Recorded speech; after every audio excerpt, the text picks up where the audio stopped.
यह कहानी सूरजपुर नाम के एक छोटे से गांव की है। यहाँ मोहन नाम का एक गरीब किसान रहता था। मोहन के परिवार में उसकी पत्नी कविता और उसका बेटा अमन था। तीनों एक दूसरे के साथ सादा लेकिन खुशहाल जीवन जी रहे थे। मोहन के पास गांव में एक छोटी सी जमीन थी, जिस पर खेती करके वह अपने परिवार का पालन पोषण करता था। लेकिन समय के साथ उसकी जमीन की उपज कम होने लगी। फसल पहले जैसी नहीं रही। एक दिन मोहन अपनी जमीन के पास बैठा गहरी चिंता में डूबा हुआ था। हर साल फसल कम होती जा रही है। अगर ज्यादा खाद डाली तो जमीन और खराब हो जाएगी। अब सिर्फ इसी जमीन के सहारे नहीं रह सकता। चलो कविता से बात करता हूँ, देखते हैं वो क्या सलाह देती है। इतना कहकर मोहन घर की ओर चल देता है।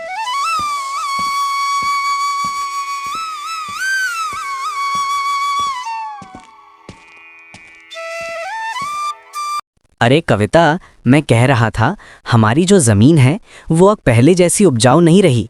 अगर मैं ज़्यादा खाद वगैरह डालने की कोशिश करूँगा तो कहीं उसकी मिट्टी और ख़राब ना हो जाए। इसलिए मैं सोच रहा हूँ कि कुछ समय के लिए उस ज़मीन पर खेती करना छोड़ दूँ। हर साल थोड़ी थोड़ी खाद डालता रहूँ ताकि कुछ सालों में मिट्टी फिर से पहले जैसी उपजाऊ हो जाए। उसके बाद उसी ज़मीन पर दोबारा खेती शुरू कर दूँगा। हाँ, ये ठीक रहेगा। इससे हमारी जमीन भी सही रहेगी और उसमें उगने वाली फसल भी अच्छी होगी। हाँ, पर तब तक मैं क्या करूं? क्योंकि मेरे पास दूसरी ज़मीन तो है नहीं। तो घर चलाने और अमन की पढ़ाई के लिए पैसे कहाँ से जुटा पाऊंगा? एक काम क्यों नहीं करते? एक बार जाकर गांव के जमींदार से बात क्यों नहीं करते? वे तो बहुत अच्छे और नेक दिल हैं। जरूर आपकी कोई ना कोई मदद कर देंगे। हाँ कविता, ये ठीक रहेगा। अगर ज़मींदार कोई नया काम भी बताएंगे तो उसमें भी मेरी मदद कर देंगे। ठीक है कविता, मैं कल ही ज़मींदार के घर उनसे मिलने जाता हूँ। अगले दिन मोहन सुबह सुबह जमींदार से मिलने निकल पड़ता है।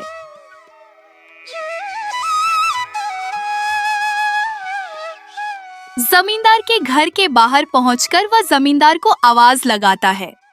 अरे जमींदार जी, घर पर हो क्या? अरे कौन? रुको, आ रहा हूँ।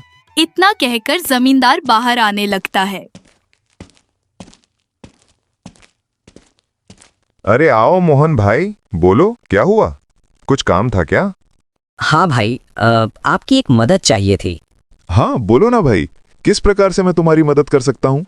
तब मोहन फटाफट अपने खेत के बारे में सब कुछ बता देता है।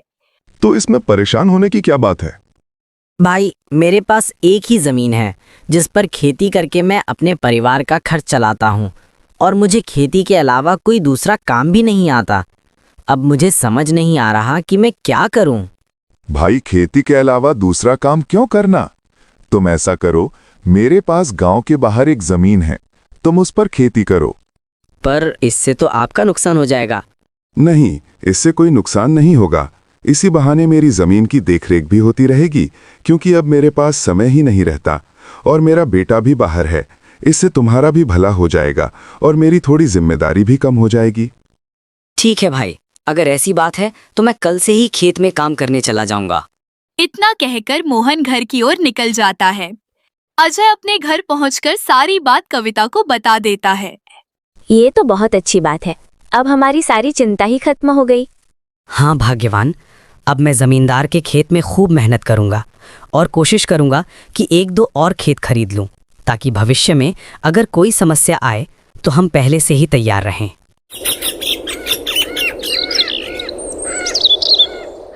अगली सुबह मोहन जमींदार के खेत में काम करने के लिए निकलता है। चलते चलते कुछ देर बाद वह खेत पर पहुंच जाता है। खेत पर पहुंचने के बाद मोहन, अरे अब तो खेत पहुंच गया हूँ, अब जल्दी से काम में लग जाता हूँ। इतना कहकर मोहन खेत में काम करने लगता है। तभी एक सांप मोहन को काट लेता है। सांप के काटते ही कुछ ही समय में मोहन को चक्कर आने लगते हैं और वह नीचे गिर जाता है। यहाँ मोहन सांप के काटने से बेहोश पड़ा था, लेकिन खेत गांव से बाहर होने के कारण उसके घर वालों को अब तक कुछ भी पता नहीं चल पाया था। देखते ही देखते सुबह से रात हो जाती है। कविता मोहन का इंतजार कर रही होती है। माँ को इतना परेशान देखकर अमन पूछता है, क्या हुआ माँ, पिताजी अब तक क्यों नहीं आने? बेटा, तुम्हारे पिताजी आज काम करने जमींदार के गांव के बाहर वाली जमीन पर गए हैं। उन्होंने मुझसे कहा भी था कि उन्हें लौटने में देर हो जाएगी, लेकिन अब तो कुछ ज्यादा ही समय हो गया है। हाँ माँ, आप फिक्र क्यों कर रही हो? पिताजी ने जब कहा था कि उन्हें आने में देर होगी तो कुछ सोच समझ कर ही कहा होगा। आप एक काम कीजिए, जाकर सो जाइए। अमन की बात सुनकर कविता सोने चली जाती है। अगली सुबह जब कविता देखती है कि मोहन अब तक घर नहीं आया है तो वह परेशान हो जाती है। बिना देर किए वह सीधे जमींदार से मिलने उसके घर की ओर चल पड़ती है। जमींदार के घर पहुंचकर कविता उनसे मोहन के बारे में पूछने लगती है। नमस्ते जमींदार जी। नमस्ते। कहिए कविता जी, कैसे आना हुआ? क्या बताऊं, कल आपके गांव के बाहर वाले खेत पर काम करने गए थे, लेकिन अब तक घर नहीं आए हैं। क्या कहा तुमने? अजय कल से लापता है और अभी तक घर नहीं लौटा? हाँ जमींदार जी, उन्होंने कल कहा था कि खेत में काम करने से उन्हें देर भी हो सकती है और आते आते रात भी हो सकती है, लेकिन अब तो रात के बाद सुबह हो गई है, फिर भी वे अब तक नहीं आए हैं। चिंता मत करो, मुझे थोड़ा समय दो, मैं अभी किसी को भेजकर पता लगवाता हूँ कि मोहन कहाँ है। इतना कहकर जमींदार तुरंत अपने घर में काम करने वाले घनश्याम को मोहन का पता लगाने के लिए अपने खेत की ओर भेज देता है। कुछ समय बाद घनश्याम जमींदार के खेत पर पहुंच जाता है और वहां का दृश्य देखकर वह परेशान हो जाता है। ये क्या? मोहन का तो पूरा शरीर नीला पड़ गया है। मुझे लगता है कि इसे किसी सांप ने काटा है। मुझे तुरंत जमींदार जी को ये बात बतानी पड़ेगी। घनश्याम वहां से भागते भागते जमींदार के घर की ओर निकल जाता है। जैसे ही घनश्याम जमींदार के घर पहुंचता है, कुछ कहने से पहले ही जमींदार उससे पूछने लगते हैं। क्या हुआ घनश्याम, तुम इतनी दौड़ते हुए क्यों आए हो, और क्या तुम्हें मोहन मिला? घनश्याम जमींदार को वह सारी बात बता देता है जो उसने खेत पर देखी थी। घनश्याम जब जमींदार को सब कुछ बता रहा होता है, तभी पास में खड़ी कविता भी सारी बात सुन लेती है और रोने लगती है। घनश्याम, तुम सबसे पहले वैद्य जी को लेकर वहां पहुंचो, मैं कविता के साथ वहां आता हूं। घनश्याम को वैद्य जी के पास भेजकर जमींदार कविता को समझाने लगते हैं। कविता, पहले तुम रोना बंद करो और जल्दी से मेरे साथ चलो, क्योंकि तुम्हारे रोने से मोहन ठीक नहीं होगा। फिर दोनों खेत की ओर चल देते हैं। जमींदार और कविता जब वहां पहुंचते हैं तो देखते हैं कि मोहन बेहोशी की हालत में खेत में गिरा पड़ा है और उसका पूरा शरीर नीला पड़ चुका है। मोहन को इस हालत में देखकर कविता रोने लगती है। तभी वहां वैद्य जी आ जाते हैं। वैद्य जी आते ही मोहन को देखने लगते हैं और थोड़ी देर देखने के बाद उन्हें सब समझ आ जाता है। क्या हुआ वैद्य जी, अब मोहन की हालत कैसी है? देखिए जमींदार जी, मैं आपको अंधेरे में नहीं रखना चाहता, लेकिन मोहन की हालत बहुत खराब है। वैसे तो मैंने उसे जहर को काटने वाली औषधि दे दी है, पर जहर उसके शरीर में ज्यादा समय तक रह गया, जिस कारण वो गहरी बेहोशी की हालत में चला गया है। गहरी बेहोशी, ये क्या होता है वैद्य जी? गहरी बेहोशी की हालत में व्यक्ति जीवित तो होता है, लेकिन उसके शरीर के अंगों में कोई हलचल नहीं होती। वो कब होश में आएगा, ये कहना मुश्किल है। देखिए जमींदार जी, अभी के लिए मैं कुछ दवाइयां दे रहा हूं, उन्हें समय समय पर पानी में मिलाकर दे देना। बाकी सब ऊपर वाले के भरोसे है। यह बात बताकर वैद्य जी वहां से चले जाते हैं और कुछ गांव वाले मोहन को उठाकर उसके घर पर लिटा देते हैं। देखो कविता बहन, तुम बिल्कुल चिंता मत करना। तुम मोहन की अच्छे से देखभाल करना, देखना वो बहुत जल्दी ठीक हो जाएगा। और तुम्हें किसी भी चीज की जरूरत पड़े तो मुझे जरूर बता देना। मैं हर महीने तुम्हारे और अमन के लिए कुछ पैसे भी भेजता रहूंगा। बस तुम हिम्मत मत हारना। इतना कहकर जमींदार वहां से चला जाता है। अगले दिन कविता खेत पहुंचती है और खेत में काम करती है। साथ ही साथ वह मोहन को दवाई देती रहती है और उसका पूरा ख्याल रखती है। देखते ही देखते मोहन ठीक हो जाता है और फिर सभी हंसी खुशी रहने लगते हैं। गरीब लकड़हारे की कहानी। बहुत समय पहले की बात है। सूरजपुर नाम का एक छोटा सा गांव हुआ करता था। इसी गांव में केशव नाम का एक ईमानदार लकड़हारा रहता था। केशव के परिवार में उसकी पत्नी कमला और 2 बच्चे थे। वह अपने परिवार के साथ रहता था। केशव बहुत ईमानदार और मेहनती था। वह अपने काम से हमेशा खुश रहता था। उसके पास ज्यादा पैसे नहीं थे, लेकिन वह अपने जीवन में खुश था। केशव सेठ लालचंद के यहाँ काम करता था। लकड़ी काटने के बदले सेठ लालचंद केशव को पैसे दिया करता था, जिससे केशव और उसके परिवार का जीवन व्यतीत होता था। कमला, मैं काम पर जा रहा हूँ। आज बहुत देर हो गई है, तो तुम बच्चों को स्कूल छोड़ देना। जी, स्कूल तो मैं छोड़ आऊंगी, लेकिन चिंकू और गुड़िया पिछले 2 दिनों से कह रहे हैं कि उनकी स्कूल के टीचर स्कूल की फीस मांग रहे हैं। हाँ, तो जाकर स्कूल की फीस दे आ रहा। अजी, कहाँ से दूं? आप जो पगार लाते हैं उसमें मुश्किल से तो घर चल पाता है। अब उतनी सी तनख्वाह में बच्चों की फीस का इंतजाम कैसे करूं? अजी, एक बात मैं साफ साफ कह देती हूँ, आप सेठ लालचंद जी से पगार बढ़ाने की बात कीजिए। दिन पर दिन खर्च बढ़ता जा रहा है। बाजार में अगर सब्जी लेने निकलूं तो सब्जियों के दाम आसमान छू रहे हैं। बच्चों की पढ़ाई का खर्च और घर का बाकी खर्च, इतनी कम तनख्वाह में गुजारा कैसे होगा? ठीक है, मैं आज ही सेठ जी से पगार बढ़ाने की मांग करता हूँ। इतना कहकर रामू काम पर चला जाता है।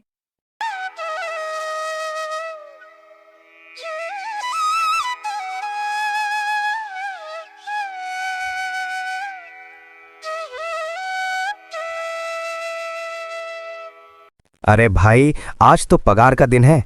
देखना, अब ये सेठ लालचंद आज फिर कोई ना कोई लोचा जरूर करेगा। हमेशा कोई ना कोई बहाना बनाकर पगार कम कर देता है। पिछली बार तो मेरी आधी पगार ही काट ली थी। कहने लगा कि लालचंद जी से जो 200 रुपए उधार लिए थे उसका ब्याज बढ़कर 1000 रुपए हो गया है, इसलिए मैं तुम्हारी पगार में से 1000 रुपए काट रहा हूँ। हाँ हरिया भाई, तुम एकदम ठीक कह रहे हो। ये सेठ लालचंद 1 नंबर का चालाक और लालची इंसान है। एक तो 2 गुना काम ले लेता है और बदले में पैसे भी पूरे नहीं देता। हे भगवान, बस इस बार सेठ जी मेरी पूरी पगार दे दें। बच्चों की स्कूल की फीस भी भरनी है। इतना कहकर सभी लोग काम पर लग जाते हैं और काम करने के बाद सेठ लालचंद के पास पहुंचते हैं। सेठ जी, महीना पूरा हो गया है, अब आप हमें हमारी तनख्वाह दे दीजिए। देखो भाइयों, अभी तुम्हें देने के लिए मेरे पास पैसे नहीं है। अभी माल नहीं बिका है, सारा माल गोदाम में ही पड़ा हुआ है। कल या परसों तक तुम्हें तुम्हारी तनख्वाह मिल जाएगी। लेकिन सेठ जी, अभी हमारे पास बिल्कुल भी पैसे नहीं है। घर का सामान भी लाना है और बच्चों की फीस भी भरनी है। अरे, मैंने कहा तो सही, 1-2 दिन रुक जाओ। कल या परसों तक पैसे मिल जाएंगे। अभी मेरे पास पैसे नहीं हैं। यह सुनकर सभी वापस चले जाते हैं। अजी, क्या हुआ? इस बार कितनी पगार मिली है? कमला, अभी कोई पगार नहीं मिली। सेठ जी ने कहा है कि 1-2 दिन में सभी की पगार मिल जाएगी। पगार नहीं मिली? आपको तो पता है ना कि बच्चों की फीस भरनी है। आज स्कूल के टीचर ने साफ साफ चेतावनी दे दी है कि अगर कल फीस नहीं आई तो बच्चों को घर पर ही बैठा लेना। अब बताइए, मैं क्या करूं? मैं क्या करूं कमला, ये सेठ जी समय पर पैसे देते ही नहीं हैं। अब तो बस इंतजार के सिवा और कुछ नहीं कर सकते। 1-2 दिन की ही बात है, देख लेते हैं। ऐसे ही 2 दिन गुजर जाते हैं। अरे हरिया, ये लो इस महीने की तुम्हारी पगार। सेठ जी, ये तो बस 2000 रुपए हैं। मैंने तो इस महीने 3000 रुपए तक का काम किया है। हाँ, काम तो किया है, लेकिन तुम 1-1 घंटे आराम भी तो करते थे। ये पैसे उसी आराम के काटे गए हैं। पर सेठ जी, आपने तो कहा था कि 8 घंटे काम के महीने में 3000 मिलेंगे। मैंने 8 घंटे काम किया है और सिर्फ 1 घंटे आराम किया था। देख हरिया, मुझे ज्यादा हिसाब किताब मत समझा। ये 2000 रुपए रख, अगर चाहिए तो। अगर नहीं चाहिए तो कहीं और जाकर काम ढूंढ ले। बेचारे हरिया के पास वे पैसे लेने के सिवा और कोई दूसरा चारा नहीं था, इसीलिए हरिया वही पैसे ले लेता है। केशव, ये लो अपने 2500 रुपए। पर सेठ जी, 2500 क्यों? मेरे तो पूरे 3000 रुपए बनने हैं ना। मैंने तो कोई छुट्टी भी नहीं की और ना ही कोई आराम लिया। मैंने तो अपना सारा काम समय पर किया है। हाँ, समय पर तो किया है, लेकिन इस समय बाजार में लकड़ियों का दाम काफी सस्ता हो गया है। इस वजह से तुम्हें भी पगार कम ही मिलेगी जब तक लकड़ियों का दाम नहीं बढ़ता। पर सेठ जी, 3000 की पगार तय हुई थी। अब 2500 में मैं घर कैसे चलाऊं? बच्चों की स्कूल की फीस भी भरनी है। सेठ जी, इस बार आप पूरे पैसे दे दीजिए। तुम्हें 2500 ही मिलेंगे। यहाँ काम करना है तो करो, नहीं तो कहीं और काम ढूंढ लो। बेचारे केशव के पास कोई दूसरा रास्ता नहीं होता, इसीलिए वह वही पैसे ले लेता है।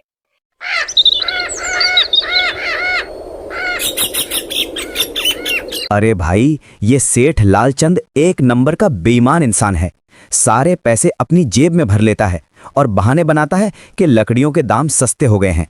देख लेना, हम गरीबों की किसी ना किसी दिन इसे हाय जरूर लगेगी। नहीं हरिया, ऐसा नहीं कहते। वही हमारे अन्नदाता हैं। आखिर उन्हीं की वजह से तो हमारा घर चल रहा है। अरे किस बात का अन्नदाता? काम के पूरे पैसे तो देता नहीं। पूरा महीना मेहनत करके भी क्या मिलता है? बस ये 2000 रुपए। इसमें घर का खर्च कैसे चलेगा? ऐसे तो हम कभी तरक्की ही नहीं कर पाएंगे। और हम कर भी क्या सकते हैं? हमें लकड़ी काटने के सिवा और कोई काम आता ही कहाँ है? और अगर कोई दूसरा काम शुरू करना भी चाहें तो उसके लिए हमारे पास इतने पैसे भी कहाँ हैं? अब जो भी हो, हमारे लिए तो बस यही सेठ लालचंद ही सहारा है। कुछ देर बातें करने के बाद सभी अपने अपने घर की ओर निकल पड़ते हैं। जी, आ गए आप? कितनी पगार मिली है? कमला, इस बार सेठ लालचंद ने बस 2500 रुपए ही दिए हैं। बस 2500 रुपए? इतने में घर कैसे चलाएंगे? बच्चों की फीस में ही 1000 रुपए निकल जाएंगे। फिर 1500 में क्या क्या करेंगे? अब मैं क्या कहूँ कमला, अब तुम्हें इसी में गुजारा करना होगा। सबसे पहले बच्चों की फीस भर देना, उसके बाद बाकी का मैं देखता हूँ। अजी, आप क्या देख लोगे? सेठ जी से पूरे पैसे तो आप मांग ही नहीं पाए। नहीं, मैंने सेठ जी से पैसों के लिए कहा था, लेकिन सेठ जी ने साफ इनकार कर दिया। उन्होंने कहा, ये लेना हो तो लो, वरना कहीं और काम ढूंढ सकते हो। मैं सोच रहा हूँ लकड़ी काटने के साथ साथ कहीं और भी काम ढूंढ लूँ। एक ही जगह काम करने से गुजारा मुश्किल हो रहा है। अगर दूसरी जगह भी थोड़ा बहुत काम मिल जाए तो कुछ ज़्यादा आमदनी हो जाएगी। आज सेठ जी के यहाँ काम करने के बाद मैं और जगह भी काम ढूंढने निकल जाऊंगा। इतना कहकर केशव काम पर निकल जाता है। जैसा कि केशव ने कहा था, वह लालचंद के यहाँ काम करने के बाद दूसरे काम की तलाश में निकल पड़ता है। केशव पूरे गांव में काम ढूंढता है, दुकान दुकान जाकर लोगों से काम मांगता है, लेकिन हर जगह उसे केवल निराशा ही हाथ लगती है। अंत में थक हार कर केशव घर लौटने लगता है। तभी उसे सामने से एक शेर आता हुआ दिखाई देता है। केशव डर से अंदर तक कांप जाता है और जल्दी से पास की एक गुफा के अंदर चला जाता है। आज तो जान ही बच गई, नहीं तो वो भूखा शेर मुझे कच्चा ही खा जाता। शुक्र है ये गुफा दिख गई, नहीं तो आज मैं उस भूखे शेर का भोजन बन जाता। तभी उसकी नजर गुफा के पास रखी एक पुरानी टोकरी पर पड़ती है। अरे, ये टोकरी यहाँ क्या कर रही है? किसकी है ये? चलो एक काम करता हूँ, इसे घर ले जाता हूँ। घर में सब्जी लाने के काम आ जाएगी। केशव ने जैसे ही टोकरी उठाई, तभी जोर जोर से हवा चलने लगी। केशव अचानक शांत हो गया और इधर उधर देखने लगा। आखिरकार वह उस टोकरी को अपने साथ घर ले जाता है।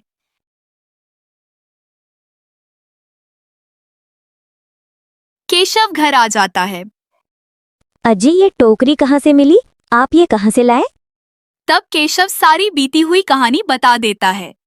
तभी अचानक हवा के झोंके के साथ एक नोट उड़ता हुआ टोकरी में गिर जाता है और देखते ही देखते टोकरी पैसों से भर जाती है। यह दृश्य देखकर केशव और उसकी पत्नी का मुंह खुला का खुला रह जाता है। ये कैसे हो सकता है? कहीं ये कोई सपना तो नहीं, या फिर कोई ईश्वर की लीला? केशव को अपनी आंखों पर यकीन नहीं हो रहा था। उसने कभी सपने में भी नहीं सोचा था कि गरीबी के अंधेरे में ऐसी रोशनी अचानक आ जाएगी। केशव ने कांपते हाथों से टोकरी से एक नोट उठाया। वह बिल्कुल असली था। अब कोई शक नहीं बचा था। केशव जानता था कि अगर लालच ने उसे घेर लिया तो यह चमत्कार अभिशाप भी बन सकता है। उसने तुरंत फैसला किया, इन पैसों का इस्तेमाल सबसे पहले जरूरत के लिए होगा। अगले ही दिन केशव ने बच्चों की स्कूल फीस भरी, घर का जरूरी सामान खरीदा, लेकिन उसने दिखावे से दूरी बनाए रखी। केशव जानता था यह पैसे उसकी मेहनत से नहीं आए, लेकिन अब इन्हें मेहनत की राह पर लगाना उसकी जिम्मेदारी है।